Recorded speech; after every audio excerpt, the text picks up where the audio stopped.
Nous allons utiliser le DAF Kuf Yod Gimel dans Masachet Baba Kama. Nous reprenons à l'avant-dernière ligne du DAF Kuf Yod Bet Amud Bet. Amar Ravina Yahvinan Zimna. On peut en parler encore une fois ici d'inviter quelqu'un à un din, à un jugement. Nous dit Ravina Yahvinan Zimna. On peut envoyer une convocation au Beddin à Puma Deiteta par l'intermédiaire d'une femme, va Puma des Shiveve ou par l'intermédiaire des voisins. Et ici, la Gemara nous donne les conditions. Velan maran et là, des matin. Cela, on ne peut le faire que si la personne en question n'est pas dans la ville. Et à ce moment-là, on demande à une femme ou à une voisine de le faire. Aval, itebe mata. Mais si la personne est dans la ville, on n'a pas le droit. L'eau. Pourquoi? Damrinan. Et marlo amrele. Damresh kechin ou shlicha de bedina. Ve amarle. Parce qu'on a peur que la personne en question que l'on a nommée pour le prévenir, que ce soit sa femme, une femme ou un voisin, on n'a pas que cette personne se dise que finalement sa mission n'est pas assez importante puisque la personne se trouve en ville. Il y a de fortes chances qu'il rencontre un employé du Beddin et qu'il le prévienne et donc il ne prendra pas sa mission à cœur. Velo maranela de lo khalif abava de Bedina.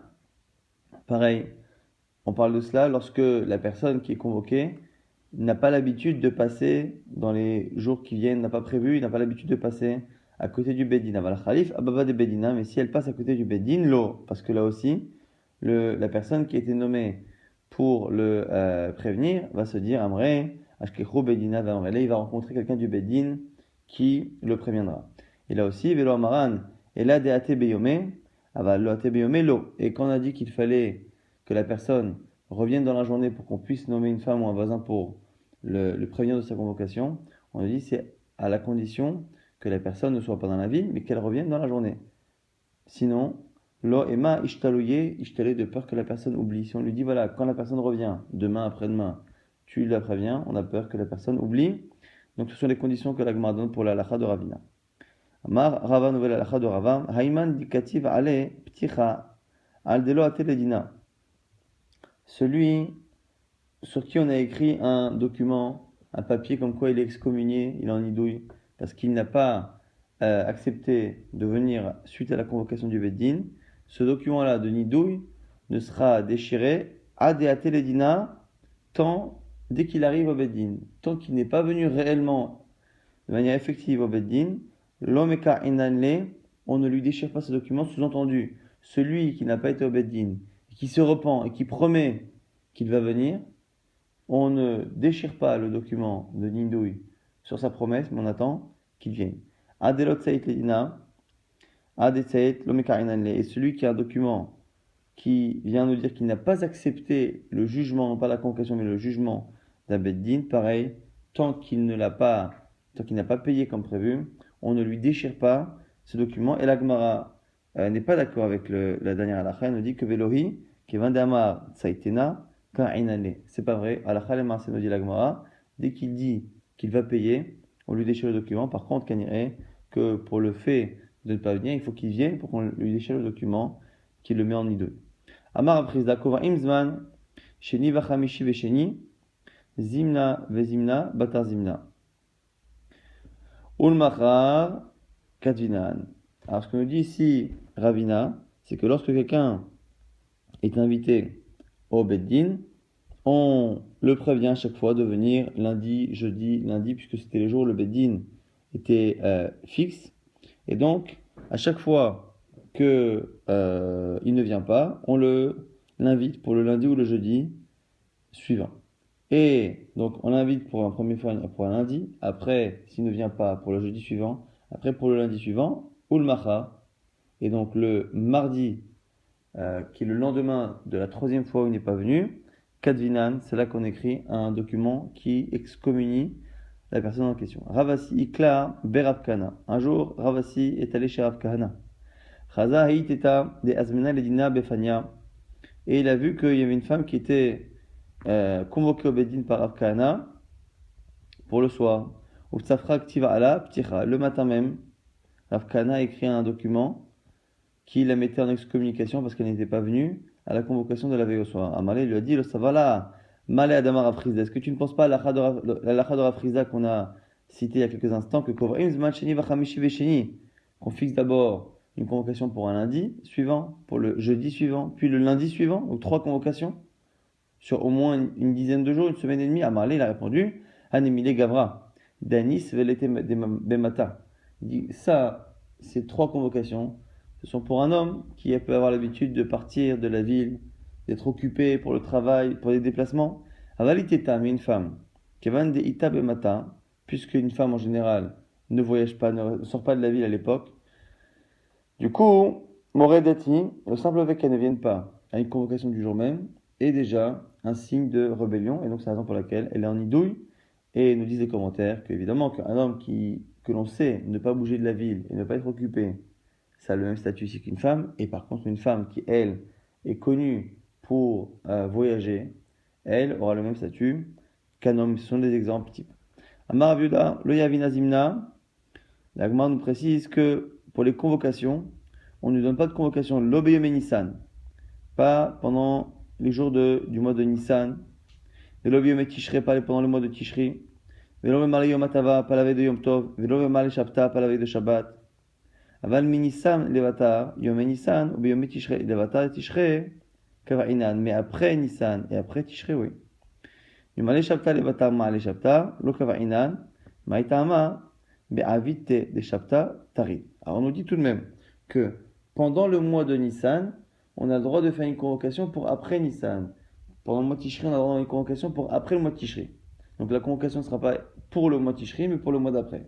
Par contre, le vendredi, non seulement on n'a pas le droit de convoquer quelqu'un pour le vendredi, mais on n'a même pas le droit le vendredi de prévoir une convocation pour la semaine d'après, parce que le vendredi, il est taroud, il est préoccupé par les préparatifs de Shabbat, et on a peur qu'il oublie, même si le jour même où il est convoqué ne sera pas un vendredi.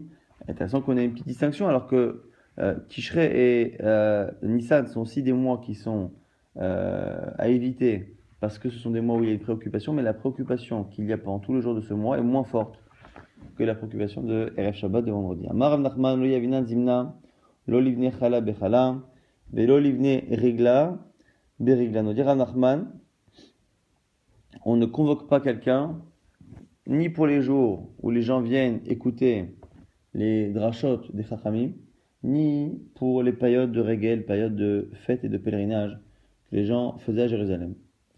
Kiavo ato les kameh de Rav Nachman, lorsque les gens allaient voir Rav Nachman le jour justement où il faisait sa dracha, Amal et où il leur a dit, est-ce que je vous ai réunis pour vous-même, pour vous régler vos affaires? Parce que justement, c'est là que Rav Nachman a dit qu'il ne fallait pas faire cela, c'est que les gens profitaient des rassemblements liés au discours du Rav ou les rassemblements liés au Shalosh Regalim pour justement profiter, pour régler leurs affaires, convoquer une personne, envoyer quelqu'un pour convoquer son Ba'al Din à un jugement. Et Rav Nachman ne voulait pas que l'on mélange tout cela. Malgré cela, on dit la Gemara, Ve'aïdna, des karamaïs. Et maintenant qu'il y a des gens rusés, Chayshinan, on craint. C'est-à-dire qu'à la base, on aurait pu convoquer quelqu'un à n'importe quel moment. Comme on a vu que les gens allaient profiter des drachot et des regalim pour régler leurs affaires et convoquer les Ba'al Dinim, Rav Nachman a demandé d'éviter. Mais lorsqu'on a vu qu'à cause de cela, des gens profitaient de ces moments-là pour être finalement ne pas être convoqués, et donc ils sortaient, ils faisaient leurs affaires pendant ces moments-là, ils savaient qu'ils ne pouvaient pas être convoqués et après ils disparaissaient, donc il y a des Ramaïm, Chayshinan, et finalement on convoque les gens dès qu'on les a sous la main. Et Maya d'avoir chez Jboach Hariyot, on est dans la Mishnah, s'il y a le père a laissé à ses enfants, celui qui a volé, un bien qui est une achariyut. A priori, des biens qui sont une achariyut, ce sont des biens immobiliers. Mais l'Agma nous dit tout de même que ce n'est pas que des biens immobiliers au sens strict du terme, mais ceux qui ressemblent. Matnele, Rabbi Shimon Bere, Rabbi enseigna à Rabbi Shimon son fils, Lo davar shejbo achariyut mamash, pas réellement un bien immobilier. Et là, filou para, vechoreshba, chamor, umchamer acharav, chavin arzim mipne, kevod aviem. Même une vache ou un âne qui a été volé, les enfants doivent le rendre. Pourquoi? Parce que c'est kavod pour leur père. C'est pas kavod pour leur père de garder un animal que le père a volé, ça rappelle le vol qu'il a fait. Et pourquoi ces animaux-là? Pourquoi les animaux comme le terrain? C'est parce qu'un terrain immobilier, c'est un bien justement immobilier qui est visible, qui ne bouge pas, que tout le monde voit et qui rappelle à tout le monde que le père de ces enfants-là a volé. Pareil pour l'animal, un animal et quelque chose d'assez grand que tout le monde voit et que tout le monde, qui peut rappeler à tout le monde le vol du père. Baïmine Rav Kana Merav, qui sont de Rav Kana à Rav. Mita, ou Mesev Alea, Shulchan Vochel, Alav Mahu. Que se passe-t-il si on a quelqu'un qui a volé donc un lit ou une table? Est-ce que finalement ça rentre dans cette catégorie? Amalo, il a répondu Ten Chacham, Veyachkem Od, donne au Chacham et le Chacham trouvera d'autres dinim. Ce qui nous apprend ici que finalement on peut extrapoler non seulement aux animaux mais même à la table. Maintenant on a une nouvelle Mishnah En Portin. Lo metevat amorsim, velo mikis shel gabaim. On ne peut pas, si on doit faire par exemple des échanges de pièces, on ne peut pas faire un échange de pièces avec quelqu'un qui est Baal Meches, celui qui va récolter l'impôt, qui à l'époque avait une chazaka qui volait les gens. On verra dans quelles conditions. Donc c'était les gens qui étaient nommés plus ou moins par le roi pour prendre les impôts. Souvent ils payaient une charge au roi pour après prendre les impôts pour eux-mêmes. En tout cas, on ne peut pas prendre de l'argent qu'il y a dans cette coupa, dans la caisse, parce que on a une chazaka que c'est l'argent volé. Donc même si on doit échanger des pièces, on ne peut pas échanger nos pièces contre celles qu'il y a dans sa boîte. Velo miki shel gabaim, pareil pour les gabaim. Velo notlim, me'em tzedaka, et pareil pour la tzedaka, on ne prend pas la tzedaka 2. Aval notel hu mitor beto, o minashuk, mais par contre, on peut prendre ce qu'il y a dans sa maison à lui, ou ce qu'il a comme bien qui lui appartiennent dans la rue, parce qu'on estime qu'il fait deux caisses séparées, et que la caisse du Meches et la caisse personnelle sont différentes.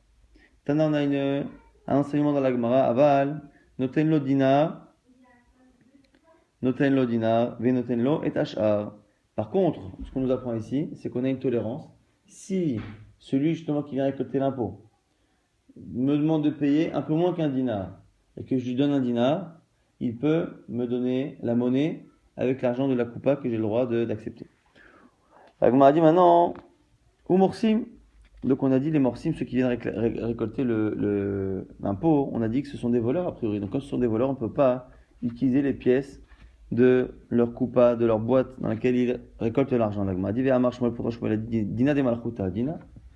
La lacha du pays, et Dina de Malchuta, ça concerne spécifiquement tout ce qui est impôt en général. Dans la Gemara, à chaque fois qu'on dit que la loi du pays est une loi, la loi du roi est une loi, en général, c'est toujours par rapport aux impôts. Dina de Malchuta, Dina, nous dit Shmuel, puisque c'est un din, c'est une halacha, à ce moment-là, il n'y a pas de raison de dire que celui qui récolte l'argent pour le roi est un voleur, puisque finalement, il est en droit même au niveau de la Torah de le faire. Amar Abchanina Barkana Amar Shmuel, on répond maintenant dans Shmuel que Bemoches Shein Lo Kitzva. Pourquoi on n'applique pas ici Dina de Malchuta Dina? C'est parce que c'est un moches, quelqu'un qui prélève les impôts et qui n'a pas de limite, il n'y a pas de règle. Il peut prendre autant qu'il veut. Et ça ne peut pas être justifié par Dina de Malchuta. Debe Rabbi Yanai Amre, dans le Bétaminage de Rabbi Yanai, on disait Bemoches Ahmed Me'elav. On parle d'un cas où le moches, celui qui vient récolter l'impôt, s'est autoproclamé. Il n'a pas été nommé par le roi, donc c'est même pas Dina de Malchuta, c'est Dina de Hatzmo, donc ça n'a pas de statut. Kademot Nelaha, il y en a qui disent que ce diouna est enseigné sur autre chose. On a une halacha qui dit Loï Bash Adam Kilaim, Afilu Agabe Asra Bgadim, il avriach bo et ameches. Un homme n'a pas le droit de porter Kilaim. Kilaim sont des vêtements qui sont mélangés, composés de lin et de laine mélangés. Il n'a pas le droit de le porter, évidemment, même au-dessus de 10 habits, il n'a pas le droit de le porter. Et même l'avriach bo et ameches, pour fuir le meches, donc fuir les impôts. Alors les commentaires ici, ils disent pourquoi il veut fuir les impôts. Est-ce que c'est parce qu'il ne peut payer qu'avec des habits et donc il les porte, parce que quand on les porte, on avait l'habitude de ne pas déshabiller quelqu'un pour lui prendre ses impôts, ou est-ce qu'il veut se faire passer pour un non-juif pour éviter les impôts, et du coup la question se pose est-ce qu'on a le droit de le faire ou pas. En tout cas, quoi qu'il arrive, on nous dit qu'il n'a pas le droit de porter kilaïm pour éviter de payer les impôts. La Gemara, là-dessus, aurait dit Matnitin, de l'Oka Rabbi Akiva, la Mishnah ne va pas comme Rabbi Akiva. Pourquoi? Des Tanya qui dit Asur lavriach. Et Tameches, on n'a pas le droit de fuir les impôts. Rabbi Shimon Omer, Mishum Rabbi Akiva, Muta lavriach Tameches. Alors que Rabbi Shimon, au nom de Rabbi Akiva, aurait dit qu'on a le droit de se déguiser justement pour fuir les impôts. Alors, on dit Bish, la malanian kilaim, Behakamiflagé, au sujet De Kilaim, je peux comprendre la marloquette. Pourquoi?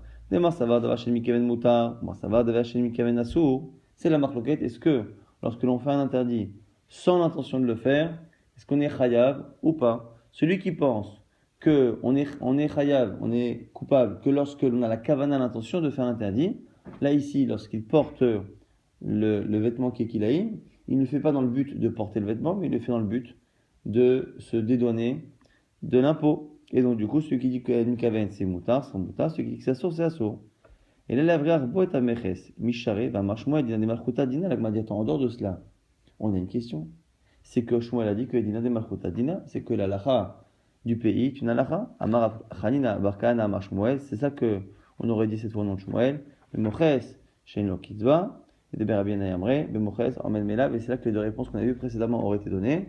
Un, il dit que c'est parce que c'est un mochès, quelqu'un qui récolte l'impôt mais qui n'a pas de limite, ou celui qui s'est auto-proclamé Baal Meches. Donc ici, on a vu que on a une halakha qui dit Dina de Malchuta, Dina. L'halakha du pays, spécialement pour les impôts, c'est une halakha qu'on doit respecter.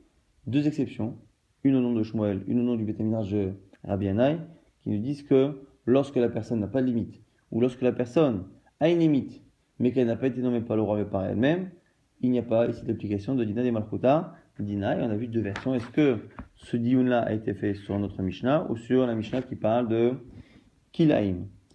Les cas des Matneaha, il y en a qui disent que c'était ailleurs. Nodrin, l'haragin, ou l'haramim, ou l'morsim, chez Ishel Trouma, chez Ishel Bet Meler, Afalpi, chez Eina Shel Trouma, et Afalpi, chez Eina Shel Meler. Donc là, ici, on nous parle dans Nedarim. Est-ce qu'on a le droit parfois de faire un Neder et de ne pas forcément le tenir lorsqu'on a affaire à des gens qui nous forcent? Ici, Haragim, ce sont des tueurs, quelqu'un qui veut tuer quelqu'un pour prendre son argent. Ou le Haramin, celui qui vole ici de l'argent. Ou le Morsim, et on met dans la même catégorie les Morsim, ceux qui récoltent l'impôt. Et on dit justement que on a le droit de leur faire un Neder, de dire que Ishel Trouma, Shel Bet Ameler, Afalpi, chez nous, on a le droit de leur dire que c'est de la Trouma ou que ça appartient déjà au roi, alors que ce n'est pas le cas. Donc on a le droit de faire un Neder et de mentir face à trois personnes, et parmi ces trois personnes, on parle des tueurs, on parle des voleurs, et on met aussi les morsim, ceux qui récoltent l'impôt. Et il y en a qui disent que c'est là-dessus que la Gemara aurait dit, mais comment peut-on mettre les morsim là-dedans? Ou le morsim, va marche Shmuel, bien des Merkotadina, et Shmuel pourtant il pense que la halakha du pays c'est une halakha, et là-dessus on aurait dit encore une fois, Rabbi Chanina Barkana, marche Shmuel, bemoches, sheno kitzva, Debiranay Amre, bemoches, Ahmed Meilav. Les deux réponses connues, que ce soit un Baal Moches qui n'a pas de limite, ou un qui s'est auto-proclamé Ravashiyama, Bemoches, Kenaani, et où nous dit ici Ravashi, c'est un qui prend plus que ce que le roi lui a demandé. Autre réponse qu'on n'avait pas vue jusqu'à présent, c'est pas qu'il n'a pas de limite, mais simplement il prend plus que le roi autorise. Donc lorsqu'il prend plus, à ce moment-là, il n'y a pas d'autorisation. Tanya, Israël ou Knaani, Anas, Shebaou Ledin. On a maintenant un juif et un Kenaani, Anas. Un Kenaani, donc c'est un non-juif, on verra par la suite que c'est vraiment un Oved Kochavim, quelqu'un qui fait Avodazara, qui est Anas, qui est un gazlan, qui est un voleur connu, reconnu, qui vole, qui spolie les gens. Shebaou Ledin. Mais là, ils ont une affaire, le juif avec ce Kenaani, et dans cette affaire, le Kenaani n'a pas volé l'Israël. Et là, de manière étonnante, nous dit l'Agmara, si tu peux faire gagner le juif Bédiné Israël par le jugement juif, Zakehu, tu le juges avec le jugement d'Israël, tu le fais gagner. Vemolo Kardinenu, et tu dis au goy, voilà, c'est comme ça que nous on juge. Si tu vois qu'on ne peut le faire gagner qu'avec le jugement goy, Bédiné Kenani, Zakehu, Vemolo Kardinchem. À ce moment-là, tu fais le jugement à la goy, et tu leur dis, ben voilà, c'est comme ça que vous faites chez vous. Donc en gros, on fait toujours ce qui arrange le juif. Vimla, sinon, Baimala Ba'akifin, encore mieux que ça. Si ça ne marche pas, on peut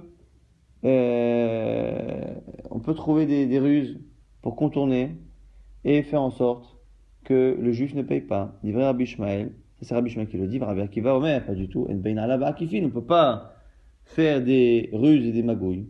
Il venait qui le cherchait parce qu'il faut sanctifier le nom de Dieu. Et ici, alors allez-nous, celui qui fait ça, il est Mechalel et Hachem. Donc ça va être justement dans les commentaires de la discussion pourquoi Rabbi Ishmael ici ne craint pas le Chilul Hashem, peut-être parce que les gens savent, tout le monde sait que c'est un voleur et donc du coup tout le monde comprend que l'on fasse ça. En tout cas, on va nous donner tout de même des conditions. Mais Rabbi Akiva Tamad et Kiddush Hashem, selon Rabbi Akiva déjà, ce qui pose problème apparemment, c'est le Kiddush Hashem, c'est la sanctification du nom de Dieu. Aleka Kiddush Hashem, Ba'in, ce qui sous-entend que si ce n'était qu'il craignait le fait de profaner le nom de Dieu, on aurait le droit de trafiquer un jugement contre un non-juif. Gezel Kinani Mishare, la Gemara dit on a le droit de voler un non-juif. Ve'atania, pourtant on enseigne.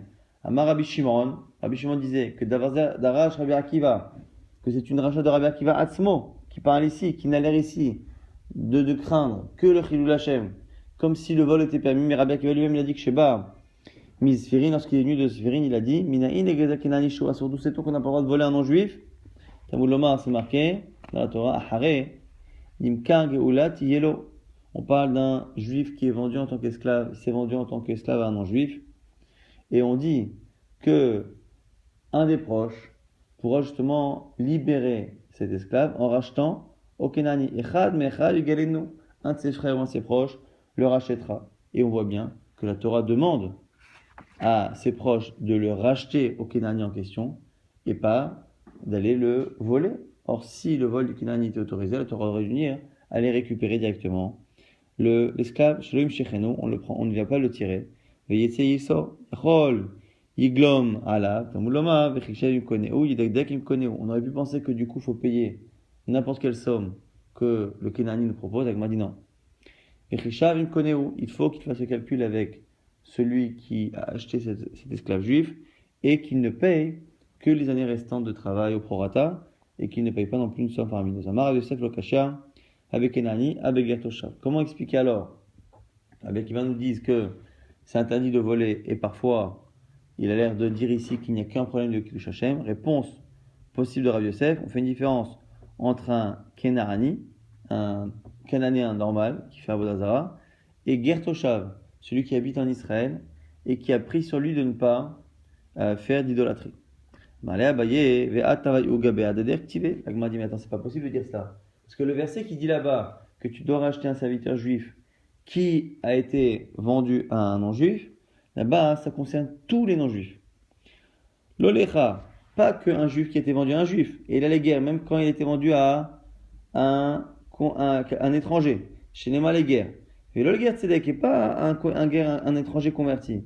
Et il a les guerres toshav, simplement un étranger qui habite en Israël, qui respecte le fait de ne pas faire d'avodat zara, chez Nema, les guerres toshav, quand c'est marqué les guerres toshav. Et après c'est marqué, mishpachat guerre, ou la famille d'un étranger.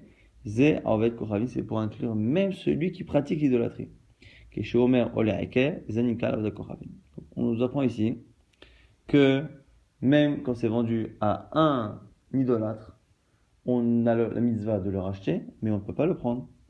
Et là, Marava, Lokashia, Kan Begzelo, et Kan Beafkaat Alvaato. Rava propose de faire une distinction et de dire que c'est pas pareil de voler que de faire ce qu'on appelle ici Afkaat Alvaa, le fait d'éviter de payer justement une dette. Là ici, pourquoi c'est autorisé dans le cas là-bas c'est autorisé selon Rabbi Akiva, ça aurait été autorisé s'il n'y avait pas eu de Kiddush Hashem, et selon Rabbi Ishmael où il n'y a pas de problème de Kiddush Hashem, c'est autorisé complètement. Donc pourquoi Rabbi Akiva autorise là-bas? Parce que là-bas, c'est une dette que l'Israël ne paye pas. Ça, c'est Afkaat Alvaa. Et par contre, Gezel, aller voler l'esclave, ça c'est interdit. La Gemara s'étonne, Amalé Abaye, Aïva d'Ivri, Afkaat Alvaatohu. Il dit, mais attends, un serviteur juif chez un non-juif, c'est aussi une alva. Pourquoi? Parce que selon Abaye, l'esclave juif n'appartient pas physiquement au non-juif. Comme il n'appartient pas physiquement au non-juif, quand on va récupérer l'esclave, on n'est pas en train de voler physiquement une personne. On est en train d'éviter à ce juif de devoir payer sa dette. Il a une dette parce qu'il s'est vendu en tant qu'esclave, il doit travailler X années. Et quand on le libère, on lui permet d'éviter de payer sa dette. Et donc du coup, selon Abaye, c'est encore Afkat Alva. Et donc selon Rava, où le fait d'éviter de faire payer une dette à un juif pour un non-juif, c'est autorisé. On ne devrait pas faire de distinction entre le cas du Haven et le cas de la Braïta. Rava, l'État, la Gmadiou, mais Rava, il suit sa logique. Pour lui pense d'Amarava, Ayved Ivri, Goufo, Kanouille. Lui pense qu'un esclave juif, lorsqu'il est vendu, son corps est vendu, son corps est acquis, et donc effectivement, c'est bien un objet que l'on va voler si on prend la Haved. Donc il y a bien la distinction qui est possible selon Rava. Amar Bibibar Gidal, Amar Rabbi Shimon Chassida, Gezel Kenani Assour. On nous dit maintenant ici encore une fois que Gezel Kenani, le fait de voler un Kenani, c'est Assour. Alors quand on parle de Kenani, dans la lacha précédente, on a vu dans certains cas c'était autorisé, on parle de celui qui est en veille Kochavim, qui fait Avodazara. Le mairie nous dit que dès que l'on a affaire à des non-juifs qui se comportent comme il faut, qui ont eux-mêmes des mishpatim, qui ont eux-mêmes des lois. À l'époque, on parlait des Kenani qui faisaient non seulement Avodazara, mais qui n'avaient pas de loi. Donc il n'y avait pas de raison tellement de les faire profiter des lois, alors qu'eux-mêmes n'acceptaient pas d'en respecter. Mais on nous dit aujourd'hui où ils font Avodazara, il faut plus Avodazara. Et en plus qu'ils ont des batédinim, dit le mairie, ils ont le même statut au niveau de Salachot qu'un juif à 100%. Maintenant, Gezel Kenani Assour, Avedato Muteret. Voler un non-juif, un Kenani, c'est interdit. Par contre, l'objet qu'il a perdu est autorisé. Monique Zelo Assour de Marabuna. Autre source pour nous apprendre que le vol est interdit, la Marabuna, Ravuna nous dit, Mina ine Gezel Kenani chez Assour, d'où sait-on que voler un Kenani c'est Assour, chez les marqué, Vachata et Kol Amim, Achach Anokecha Notenlach. Tu mangeras tous les peuples qu'Hachem te donnera. Et on apprend ici que l'autorisation de manger, entre guillemets, de consommer ce qui appartient aux autres peuples n'est autorisée que lorsque Hachem nous les donne dans nos mains, c'est-à-dire en temps de guerre. Bisman chez Mesurim Biadecha, velo Bisman chez Eina Mesurim Biadecha. On avait dato muteret, d'où sait-on qu'un objet trouvé n'est pas contraint à cet halakha de le rendre. D'Amarav Chama Bargouria Amarav, selon le Rav qu'on apprend, Minaïn Aveda Akenaani chez Imuteret, chez Nema, c'est marqué Dechol Aveda Tachecha. C'est marqué à la fin de la chod de Aveda. Ainsi tu feras Dechol Aveda Tachecha pour toute perte de ton frère. Les Achecha Tamachazia, de là tu vois que l'obligation de rendre est pour ton frère, un juif. Viata Marzia, les Kenani, tu ne rends pas un Kenani. Vemaniminecha, de l'autre l'idée, de l'Omchaïv l'adoré Batra. Il m'a dit, mais attends, peut-être que là-bas, la distinction entre le juif et le Kenani, c'est d'Afka pour un objet perdu que je n'ai pas encore dans la main et qu'il faut que j'aille récupérer, que je vois au loin un objet et j'ai une mitzvah d'aller la chercher. Peut-être que ça, aller la chercher pour la rendre, je n'ai pas l'obligation pour un Kenani, mais quand je l'ai trouvé, j'ai ramassé quelque chose que je pensais être à moi, je me retrouve dans la main avec un objet qui n'est pas à moi et qu'il est déjà dans ma main, est-ce que finalement je n'aurais pas la mise en œuvre pour le Kenani? Peut-être qu'il faut le rendre. Amaravina Ravina nous dit non, umtsata. Deate, l'idée, mashma. Le fait que là-bas on dit tu rendras n'importe quel objet à ton frère, c'est marqué là-bas umtsata que tu as trouvé mashma qu'il est déjà dans ta main. Et donc cette distinction-là n'existe pas selon l'Agma. Tanya na Braïta, Rabbi Pinchas ben Yair Omer. Même comme chez Shrilul Hashem afilu avedato, aso. On nous dit Rabbi Pinchas, lorsqu'il y a un problème de Kiddush Hashem, de Chilul Hashem, de profanation du nom de Dieu, si on ne rend pas, même garder l'objet trouvé, c'est assourd. Donc si on craint que quelqu'un ait pu voir et se dire tiens, il faut une différence entre les juifs et les non-juifs, et c'est ça les juifs, à ce moment-là il faut le rendre. Amar Shmuel ta'uto muteret, nous dit Shmuel, nouvelle halakha, que ta'out, l'erreur qu'un goy peut faire dans une transaction, dans l'absolu c'est autorisé, on n'a pas l'obligation de le rendre, ça a le même statut que la Aveda, que la perte, et du coup a priori, la halakha précédente qui dit que si l'achil de Hachem c'est interdit, il s'appliquera ici que, effectivement, si il y a Chilul Hashem, si on ne rend pas l'erreur, il faut la rendre. En tout cas, la Gemara va donner quelques exemples. Qui a des Shmuel, Zavan Mikuti les Kana, des Dehava, Bema, des Farzela, Be'abazuz, Ve'avlale, Zouza. Alors, on a quelqu'un, un Kouti, ici, donc c'est un non-juif, qui a vendu un objet en or, des Dehava, Bema, des Farzela, en pensant que c'était du cuivre. Et il a vendu pour 4 zouz. Et Shmuel a donné un zouz en plus. Et du coup, il a récupéré un objet en or que l'autre pensait être en cuivre. Et il n'a pas eu l'obligation de lui rendre. Rav Kana, Zavanu Kutime Avesrim, Chaviata Bemea. Pareil, Rav Kana, il a acheté des tonneaux. Et il en a acheté 120 Mais l'autre pensait en vendre 100, donc il lui a vendu pour le prix de 100 vav. L'ale chazouza, amale chazé, de alach, kasamichna. Il lui a donné, la somme, et il lui a dit voilà, je compte sur toi, c'est toi qui t'occupes du compte. Et ce qu'on apprend ici, c'est qu'on a l'autorisation de ne pas rendre l'erreur du goy que lorsque dès les parents disent voilà, je te préviens, c'est toi qui fais le compte. Et tu en es responsable, je compte sur toi, c'est-à-dire que moi, à la limite, je prends le risque que tu me trompes, et donc du coup, je ne regarde pas, et à ce moment-là, on n'a pas de crainte que le goy puisse dire d'ailleurs, attends, le juif m'a trompé, parce qu'au contraire, c'est le non-juif qui avait justement la responsabilité du compte. Ravina Zavan dit que là, où vekuti les Salaha, Ravina, un jour, il a acheté un palmier, lui avec un kouti, en association, les Salaha pour en faire des morceaux de bois. Amarle les Shamae, Kadam va été Me'ikaro. Alors, il a dit à ce moment-là, Ravina, à son serviteur, il lui a dit, va prendre les morceaux de bois qu'il y a au début de l'arbre, des koutis minyana yada. Pourquoi? Parce qu'il savait que le kouti, il allait compter les morceaux de bois et qu'il n'allait pas faire attention à leur épaisseur. Or, un arbre, au début, ça se voit un peu moins dans le palmier, mais en général dans tous les arbres, c'est le cas, et pareil chez le palmier tout de même, à la base, le tronc est légèrement plus large. Et comme il est plus large, si on coupe avec la même longueur, on a finalement des bûches de bois qui sont plus larges, plus imposantes. Et donc, du coup, on a vu que Ravina a le droit de faire cela et de dire à son serviteur, va se servir des premières parties du tronc. Ravashi Avakazil Be'ocha. Ravashi était en chemin. Haza Shivsha de Goufna Befardessa. Il a vu des grappes de raisin. Betaleva Kitoufé d'Ainve. Donc, il a vu des très belles grappes de raisin qui étaient sur la vigne. Amarle, les Shamaï, il a dit à son serviteur, Zil Hazé, va voir qui est le propriétaire du terrain. Idekuti Ninhu a été, si c'est d'un non-juif, apporte-les. Ide Israël Ninhu, lo a été, si c'est un juif, n'apporte pas. Simplement, la kavana de Ravashi était de payer le non-juif en question, mais pas le juif, parce qu'il savait que Ravashi, avec son statut de grand rave de la génération, de dirigeant de la galoute, il avait peur que les juifs n'acceptent pas son argent. Et donc, du coup, il était obligé à chaque fois d'acheter, mais des non-juifs. Et donc, c'est pour ça qu'il lui dit, va voir qui est le propriétaire. Shama, Okutida, Vayati, Befardessa. Il y avait un non-juif qui était là dans les vignes. Amalé lui dit, des Kouticharé, quoi, on a le droit de voler un non-juif. Amalé dit non. Kouti Shakideme, Israël, Shakideme. Et Ravashi lui a expliqué ce qu'on vient de dire à l'instant, c'est-à-dire que les non-juifs acceptent mon argent, alors que les juifs n'acceptent plus. On revient sur une halakha qu'on avait vu précédemment, Goufa, Marshmoel, Dina de Malchuta, Dina, que la halakha du pays est une halakha respectée, on l'avait vu à chaque fois, dans le cadre des impôts. Amar Avaravanodité da, Dekatle, Dikle, Vegash Regishre, Abrinan Alayou. D'où sait-on que les halakhot du pays sont des vrais halakhot, en tout cas pour les impôts, c'est parce que ils prennent des arbres. Et avec ces arbres, ils construisent des ponts, et nous on traverse ces ponts.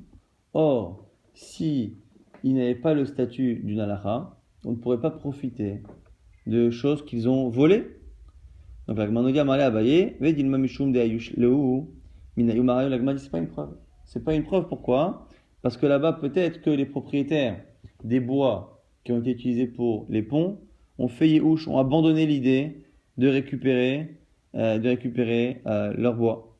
Malé dit, mais même malgré cela, Illo Dina de Malachuta Dina, Echimeya Haché, il dit quoi qu'il arrive, le Yehush, l'abandon seul, unique, des propriétaires n'est pas suffisant, si ce n'était qu'il y a en plus de cela, Dina de Malchuta. Donc, on m'a dit, Velo Ka'avde Bekidamar Malka, Malka Amar Zilu Kitlu Mikol Bagé, Veinu Azo Vekatlu Mechad Baga. Donc, on m'a dit, le point, c'est que lorsqu'ils prélèvent du bois des arbres pour construire des ponts, ils ne respectent pas les consignes du roi. Le roi dit, allez prendre un peu chez tout le monde. Et eux, ils ne veulent pas se fatiguer, et ils vont chez une personne, et ils prennent tout le bois nécessaire. On nous dit que le chaliar, celui qui est envoyé par le roi, il a la force du roi. Vélo tarach, et il n'est pas obligé de se fatiguer d'aller chercher partout. Veinu afsid anafshayou, c'est celui, le pauvre, qui est tombé sur lui, qui perd des ba'eleu, des inkut mikule bagé, mishkal, des à lui, normalement, d'aller récupérer son argent auprès de tous les gens de la région qui auraient dû normalement participer.